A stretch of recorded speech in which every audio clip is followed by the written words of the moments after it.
साथियों नमस्कार। जय जय बुंदेलखंड। आज बक्सवाहा जाना है।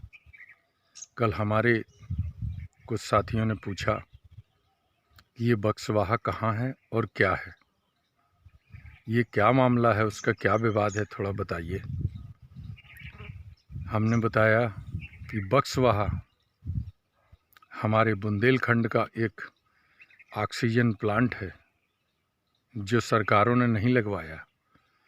ये ऑक्सीजन प्लांट ऊपर वाले ने, प्रकृति ने लगाया है।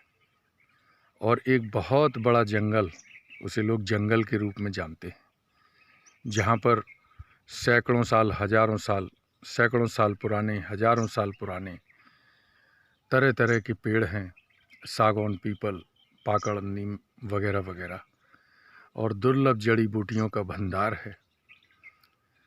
वो हमारे बुंदेलखंड का रत्न है, खजाना है, असली हीरा है और ऑक्सीजन प्लांट है।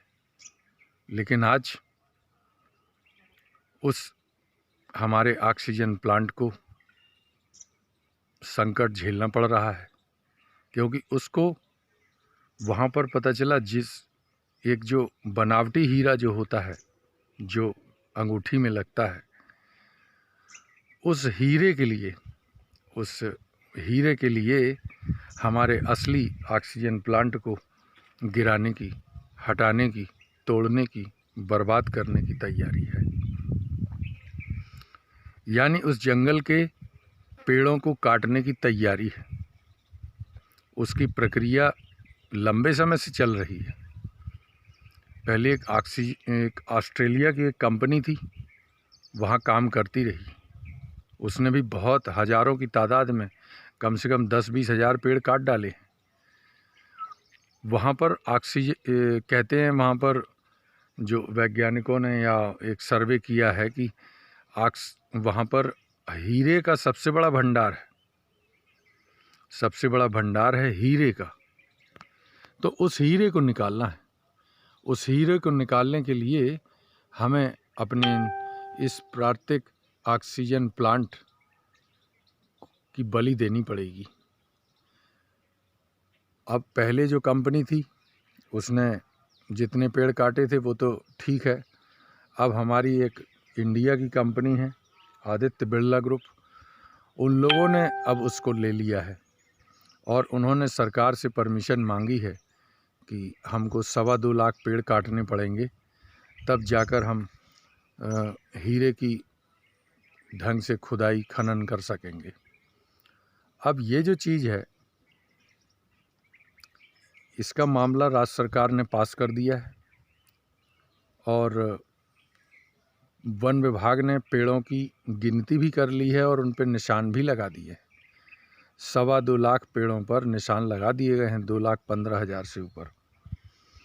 अब उनको काटना है। उसकी जो फाइनल एक स्वीकृति मिलनी है, अंतिम स्वीकृति, वो मिलनी है भारत सरकार के पर्यावरण मंत्रालय से। पर्यावरण मंत्रालय में अभी उसका मामला विचाराधीन है। लेकिन चूँकि एक बहुत बड़ा ग्रुप लगा हुआ है और सरकार को खनन ज़्यादा प्रिय है, इसके लिए वो उसकी परमिशन दे ही देगी, ये मान के चला जा रहा है। और वैसे भी हम देख रहे हैं कि बुंदेलखंड का दोहन, बुंदेलखंड को मिला क्या है सिवाय दोहन के? हमारे पहाड़, हमारी नदियाँ सब खोखली कर दिए जा रहे हैं, एक के बाद एक सब बर्बाद किए जा रहे हैं। गिट्टी बालू जो हमारे हैं, वो हीरे जवाहरात थे, उनको सब लूट के लिए जा रहे हैं। यहाँ के लोग मजदूरी कर रहे हैं, छोटा मोटा काम मिल जाता है। बस लोगों की चाह ये है कि उनको थोड़ा सा रोज़गार मिल जाए, भले ही उनकी आगे आने वाली औलादें, हम उनको औलादों को जहर बाँटें, उनको मृत्यु बाँटें, इससे लोगों को चिंता नहीं है। लोग सोचते हैं आगे जैसा होगा वो देखा जाएगा। तो ये जो पेड़ काटने की बात है, इसी के खिलाफ हम बुंदेलखंड वासी हैं। हम नहीं चाहते कि ये पेड़ कटें, क्योंकि ये केवल एक परियोजना नहीं है, इसके अलावा और भी कई परियोजनाएं हैं। हर परियोजना में जंगल हमारे पेड़, हमारे पहाड़, हमारी नदियों पर वार है। तो हमें ऐसी योजनाएं नहीं चाहिए जो बुंदेलखंड को तबाह कर दें, बर्बाद कर दें। हमें ऐसा पैसा नहीं चाहिए। प्रकृति ने हमें सब कुछ दिया है, हम भूखे नहीं रह सकते। और जहाँ तक ये पेड़ पौधे हैं, इन पेड़ पौधों के बारे में, जितने भी पेड़ हैं ये सभी पेड़ शिव जी के रूप हैं। शिव जी विराजमान हैं इन पेड़ों में, क्योंकि ये पेड़ भी जहर पीते हैं और अमृत देते हैं। ऑक्सीजन क्या है? हमारे लिए अमृत है। और कार्बन डाइऑक्साइड ये लेते हैं, वो जहर है। एक पेड़ जो है एक वर्ष में 1.72 टन ऑक्सीजन देता है। मतलब 1.25 टन ऑक्सीजन वो देता है। और इंसान को जो ज़रूरत पड़ती है ऑक्सीजन की एक वर्ष में 1.25 टन से कम पड़ती है, 1.67 टन पड़ती है। यानी 1.25 टन ऑक्सीजन एक सामान्य पेड़ जो एक 50 वर्ष जिसकी आयु होती है वो इतनी ऑक्सीजन देता है। और जो बड़े पेड़ हैं वो तो और ज़्यादा देते हैं। तो इन सारे पेड़, ये सारे पेड़ शिवजी हैं, हमारे शिवजी के रूप हैं। शिवजी ने अवतार लिया है। और ये हमारे फेफड़े हैं बुंदेलखंड के, इनसे हमको ऑक्सीजन मिलती है। अभी कोरोना काल में हमने देखा शहरों पे ही सारी आपदा क्यों आई सबसे ज़्यादा, क्योंकि वहाँ जंगल कट गए हैं, वहाँ खेत ख़त्म हो गए हैं, वहाँ सिर्फ बिल्डिंग्स हैं और वहाँ पर जो है पर्यावरण बर्बाद हो चुका है पूरा। जब पेड़ नहीं बचेंगे, जंगल नहीं बचेंगे, तो हमको ये तो झेलना ही पड़ेगा। और वही हम लोगों ने झेला। लेकिन गांव देहात कस्बों में चूँकि जंगल हैं, पेड़ हैं, इसलिए यहाँ पर कोरोना का वो असर, वो महामारी, वो चीज़ें नहीं हुई, उतना यहाँ किसी ने नहीं भोगा। तो ये चीज़ जो है बहुत महत्वपूर्ण है। तीसरी लहर फिर आने वाली है, हमें इन सब चीज़ों का ध्यान रखना चाहिए।